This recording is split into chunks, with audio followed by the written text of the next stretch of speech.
This is my mum, and she has agreed to be interviewed for this RS presentation. Yes. So question 1. When you left formal education, did you go to a university or get a job?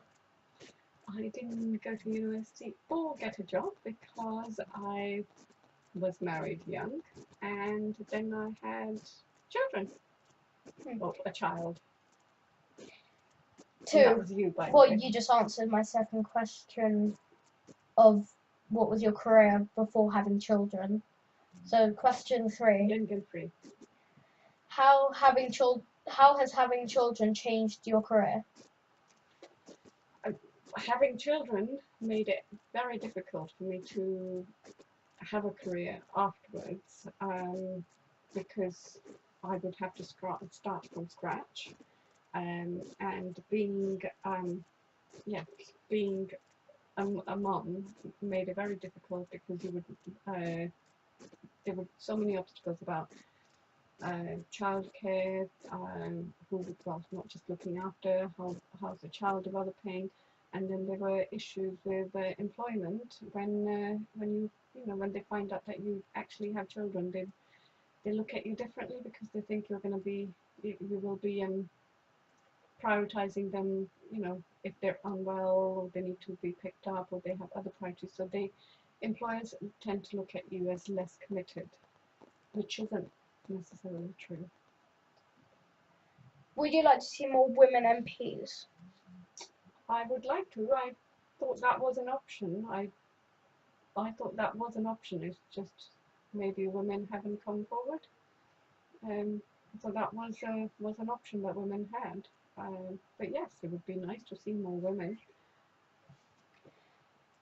To the extent of the society and its altitudes, has it shaped you to the people that you are now?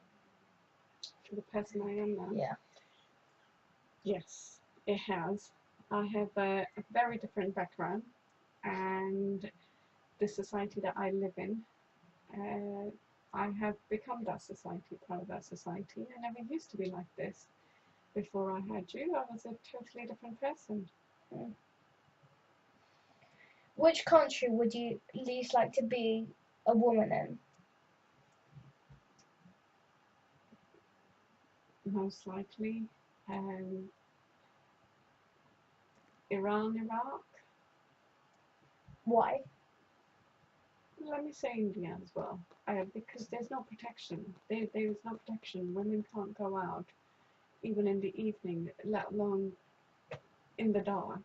If you step out, you have to have male companion to go out. But most likely, I would say India, even though it's not safe, but women can go out, and it's not as bad as Iran and Iraq. Whereas if you do go out, you have to be accompanied by a male relative or someone who's a guardian, male guardian, which I think is quite unacceptable. But it's their way of living. I wouldn't like to live there ever. Okay. Which country do you think best upholds women's rights? I would say UK. I don't know any other country that would actually protect. Okay. Who else? Well, USA.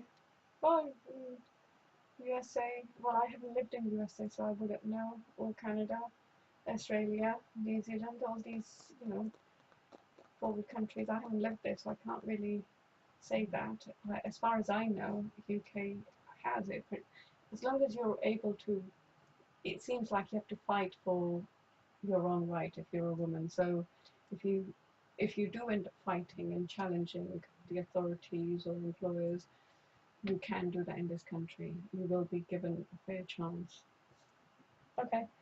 Would you call yourself a feminist? I like to believe I do. I am. What is a feminist? A feminist is a woman or man that believes in women's rights and that they should have them. I do believe in women's rights, but I also like to see the balance as well with both, not just women's rights. Would you have treated me any differently if you thought I was a girl. I wanted a girl, remember? I wanted a girl when I had you. I wanted a girl when I had your little brother. But no, I would never treated you any different.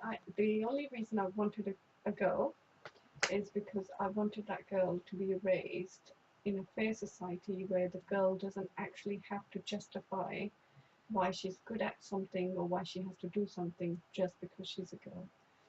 So no, I wouldn't treat that girl any different than I would treat you. I have been treating you. Okay, well, thank you for coming. No problem. Enjoy. Thank you.